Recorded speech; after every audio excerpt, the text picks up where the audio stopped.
Hi guys, ngayong araw nga pala ay araw ng Biyernes. So ayun na nga, papasok na tayo sa trabaho niyan. Sa mga nagtatanong kung saan nga pala ako nakatira ako sa dating hotel.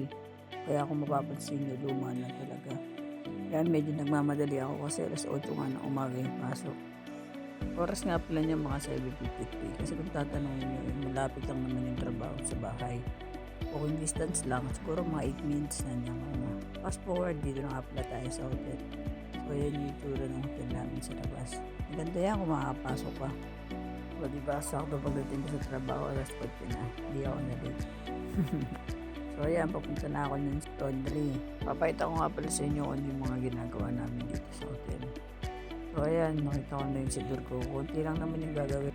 Hindi na ako masyado makapag-video niya kasi nahiya ako dun sa manager namin natin. Fast forward, umakit na nga pala ako niya sa taas para mag-almusal kasi hindi naman ako nakakain sa bahay eh. Mamadali kasi ako, ng oras na kasi ako nagising, na late ako.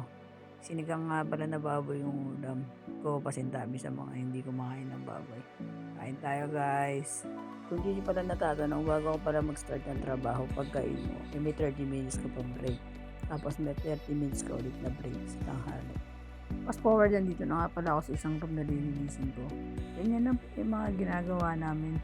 Alam mo, simple lang, pero mahirap din yan. Lilinisin mo, mag-spray ka ng chemical. Alam niyo ba yung chemical na yun, napakasakit sa inyo. Pre, wala naman trabaho madali. So, tandaan nyo, basta may pangarap, tuloy lang. Kaya natin yan. Yung mga ginagawa ko sa Pinas dati, hindi ko na magawa din ito. Hindi naman totally hindi lahat. Pero nagagawa naman. Pero may mga bagay na kailangan natin. Siyempre, talikuran. Ano talaga ang hirap ng buhay. Lalo pag OFW ka. Sa mga nagtatanong nga pala ako, nagtrabaho ko dito. Housekeeping nga pala ako sa hotel dito sa bansang Israel. At sa mga magtatanong nga pala kung paano pala ako nakarating dito. Government to government na ngayon lahat guys. Wala ng agency. Kaya kung may magsasabi sa inyo na agency at makarating kayo dito, hindi maniwala guys. Kung tatanungin nyo naman ako about sa trabaho, ay ako dito sa Israel ay sobrang daming trabaho. Mga pala yan nga pala yung mga natapos ko nung linisin. Totoo lang, masarap ang trabaho dito sa Israel. Kasi wala namang kaarte-arte yung mga hotel. Hindi naman sila ganun ka-standard sa paglilinis. Pero sa totoo lang, masarap talaga magtrabaho dito sa Israel. Ang pinakamahirap lang talaga ang kalapang mo dito ay homesick. Ito yung mga homesick na tinatawag. Lalo na malayo ka sa pamilya mo.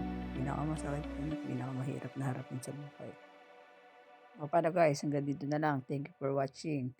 Housekeeping in Israel, Wednesday TV. Bye!